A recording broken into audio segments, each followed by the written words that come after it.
c'est ongoing thing.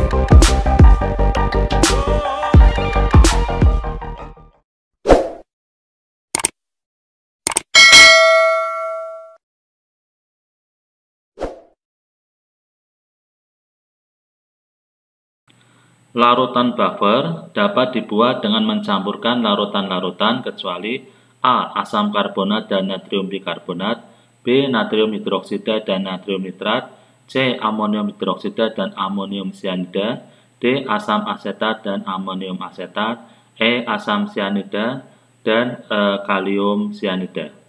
Oke ya, di sini untuk larutan buffer ya, larutan buffer itu ada dua cara pembuatannya ya.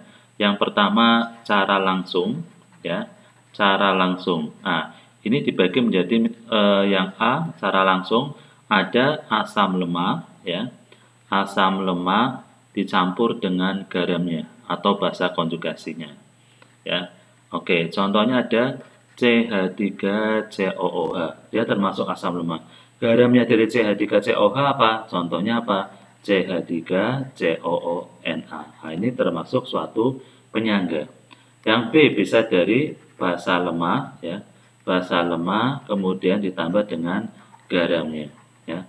Contohnya apa? NH4OH ya ditambah dengan NH4Cl. Nah, ini ya model ini bisa langsung menjadi suatu larutan penyangga ya. Jadi menjadi larutan penyangga berapapun jumlah molnya.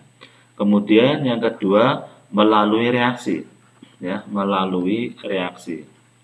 Nah, yang A bisa asam lemah ya, asam lemah dicampur dengan basa kuat. Nah, basa kuat. Tapi di sini ada syarat ya. Nah, syaratnya apa? Nah, syaratnya mol dari asam lemah itu ya, lemah itu harus lebih besar daripada basa kuat. Nah, jadi harus ada syarat ini ya. Jadi nggak bisa langsung asam lemah dan basa kuat jadi penyangga, belum bisa ya. Ada syarat ini. Kemudian yang B ya bisa dari basa lemah ya, basa lemah yang dicampur dengan asam kuat ya, dengan asam kuat. Nah, ini juga harus ada syarat ya. Syaratnya apa ya? Syaratnya di sini harus mol dari basa lemah ya. Basa lemah itu harus lebih banyak daripada asam kuat. Nah, ya. Jadi ini dua model pembuatan larutan penyangga. Untuk soal ini ya, karena nggak ada mol-molnya atau volume atau molar dan intinya untuk mencari mol ya. Jadi ini harus menggunakan konsep yang pertama, yaitu apa namanya cara langsung ya. Jadi asam lemah dengan garamnya atau basa lemah dengan garamnya. Oke, kita cek satu-satu ya. Asam karbonat yaitu H2CO3 ya. Natrium karbonat itu NaHCO3. Nah, ini beda 1H ya. Nah, ini termasuk penyangga. Kemudian natrium hidroksida NaOH sama natrium nitrat NaNO3. Nah, ini basa kuat. Jadi apa namanya, nggak boleh ada yang kuat ya. Intinya harus lemah. Nah, maka apa yang B itu gagal ya. Jadi nggak bisa ya. Jadi jawabannya adalah option B ya. Oke, jadi untuk soal ini ya jawabannya adalah option yang B. Kenapa? Karena natrium hidroksida basa kuat dan natrium nitrat itu suatu garam ya. Tapi di sini syarat lemah dan garamnya nggak terpenuhi ya. Nah, kalau yang C, amonium hidroksida dan amonium sianida juga sama. Dia termasuk ya amonium hidroksida ya, ini NH4OH ya, NH4OH. Kemudian amonium sianida NH4CN.